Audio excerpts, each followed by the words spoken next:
সকলকে স্বাগত। এই ভিডিওতে আলোচনা করব ডিএলএড পার্ট 1 সেশন 23-25।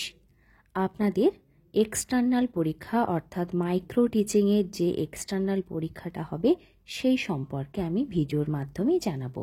এর সাথে আমি আপনাদের ইন্টারনাল পরীক্ষা যে কলেজে হয়ে গেছে বা যদি না হয়ে থাকে বা আপনারা যা যা খাতা তৈরি করেছেন সেগুলো আমি একটু ধারণা দিয়ে দেব।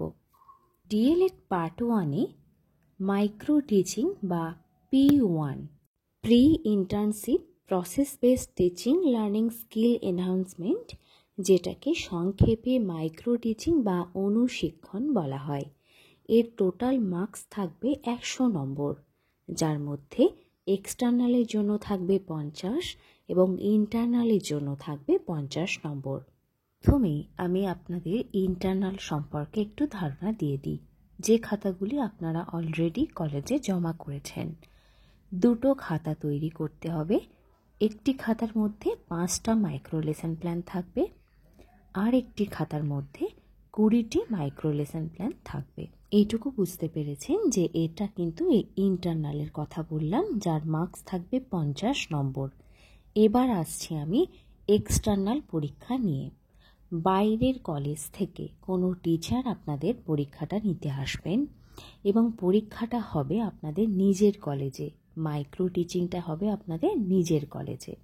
মাইক্রো টিচিং বা অনুশিক্ষণ হলো শিক্ষককে প্রশিক্ষণ দেয়। শিক্ষক বলতে এখানে ট্রেনি টিচার, মানে আপনাদেরকে বোঝানো হচ্ছে একজন দক্ষ টিচার হওয়ার জন্য যে দক্ষতা অর্জন করানো হয় বা আপনাদের যাতে পারদর্শিতা বৃদ্ধি পায় তার জন্য এই অনুশিক্ষণটার ব্যবস্থা করা হয়। তাহলে অনুশিক্ষণ হলো একমাত্র শিক্ষককে প্রশিক্ষণ দেয়, মানে আপনাদের ট্রেনিং টিচারদের প্রশিক্ষণ দেয়। অনুশিক্ষণ এক ধরনের প্র্যাকটিস টিচিং, যাতে আপনারা উপযুক্ত একজন টিচার হতে পারেন। এই জন্য এটাকে প্র্যাকটিস টিচিং বলা হয়। এটা কিন্তু রিয়েল ক্লাসরুমের মতো হয় না, এটা কৃত্রিম প্রক্রিয়ায় তৈরি করা হয় ক্লাসরুমটা। যেমন আপনি আপনার সহপাঠীরা মিলে এই ক্লাসরুমটা তৈরি করবেন, মানে এই অনুশিক্ষণ প্রক্রিয়াটা চলবে। যেমন আপনি ধরুন টিচার, আপনার ছাত্রছাত্রী হবে আপনার সহপাঠীরা, বা আপনার কোনো সহপাঠী টিচার হলে আপনারা হবেন ছাত্রছাত্রী। এইভাবে অনুশিক্ষণ প্রক্রিয়াটা চলবে। খুব অল্প সময়ের জন্য এই প্রক্রিয়া চলে, 5 থেকে 6 মিনিট। এক্সটার্নাল পরীক্ষার জন্য আপনাদের একটি খাতা তৈরি করতে হবে, যার মধ্যে 5টা লেসন প্ল্যান থাকবে। আবারও বলছি, আপনাদের একটি খাতা এক্সটার্নালের জন্য তৈরি করতে হবে, যার মধ্যে 5টা লেসন প্ল্যান থাকবে। স্ক্রিনে দেখুন যে 5টি স্কিল রয়েছে, কিন্তু সাবজেক্ট রয়েছে 4টে: বাংলা, ইংরেজি, গণিত আর পরিবেশ। তাহলে 5টা যে স্কিল রয়েছে আর 4টে সাবজেক্ট রয়েছে, 4টে সাবজেক্ট প্রথমে করে নেবেন। যে এক্সট্রা স্কিলটা থাকবে আপনাদের পছন্দ অনুযায়ী যে কোনো একটি সাবজেক্টের উপর মাইক্রো লেসন প্ল্যান তৈরি করে নেবেন।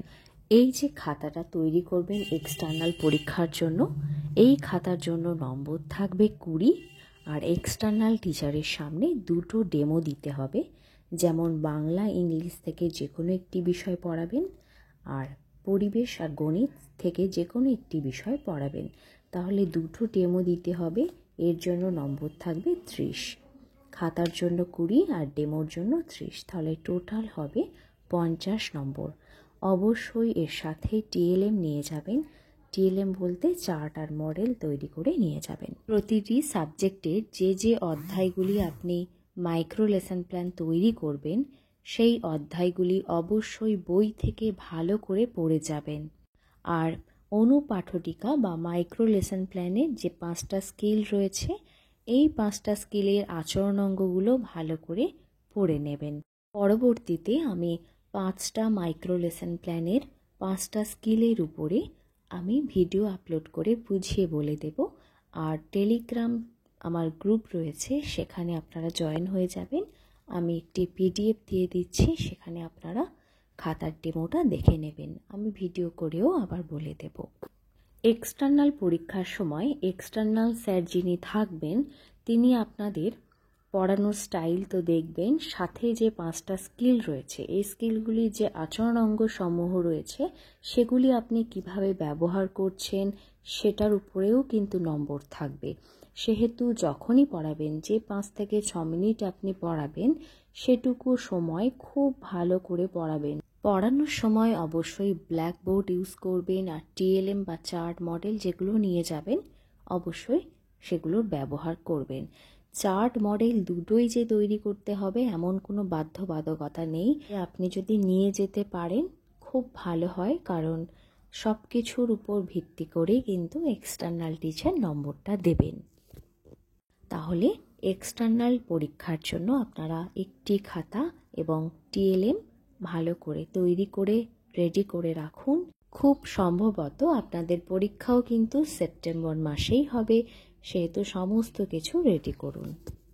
এরপর বলবো প্র্যাকটিকাম P2 এর কথা, যেখানে creative drama, fine arts, physical and health education, যেখানে টোটাল মার্কস থাকবে 100 নম্বর, 50 নম্বর এক্সটার্নাল, 50 নম্বর ইন্টারনালের জন্য। ফিজিক্যাল অ্যান্ড হেলথ এডুকেশনের জন্য থাকবে 40 নম্বর, ক্রিয়েটিভ ড্রামা, ফাইন আর্টসের জন্য থাকবে 60 নম্বর। আলাদা আলাদা করে আপনাদের খাতাগুলো রেডি করতে হবে। এইগুলো সম্পূর্ণটা কিন্তু আপনাদের কলেজ থেকে জানিয়ে দেবে। ক্রিয়েটিভ ড্রামা, ফাইন আর্টস এবং ফিজিক্যাল অ্যান্ড হেলথ এডুকেশনের জন্য আলাদা আলাদা খাতা করবেন। এবারে কলেজে জিজ্ঞাসা করে নেবেন যে A3 পেজে করবেন না A4 পেজে করবেন, সেটা কলেজই আপনাদেরকে জানিয়ে দেবে। আবারও আমি একবার বলবো, 50 নম্বরের যে এক্সটার্নাল পরীক্ষাটা বাকি রয়েছে তার জন্য আপনাদের একটি খাতা তৈরি করতে হবে, যার মধ্যে 5টা স্কিলের উপর ভিত্তি করে 5টা মাইক্রো লেসন প্ল্যান তৈরি করবেন। সাথে টিএলএম নিয়ে যাবেন। টিএলএম বলতে চার্ট আর মডেল, দুটো সাবজেক্টের জন্য অবশ্যই টিএলএম তৈরি করে নিয়ে যাবেন। আশা করি আপনারা একটু হলেও বুঝতে পেরেছেন।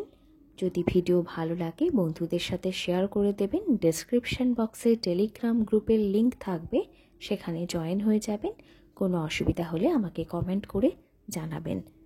সবাই ভালো থাকবেন, ধন্যবাদ।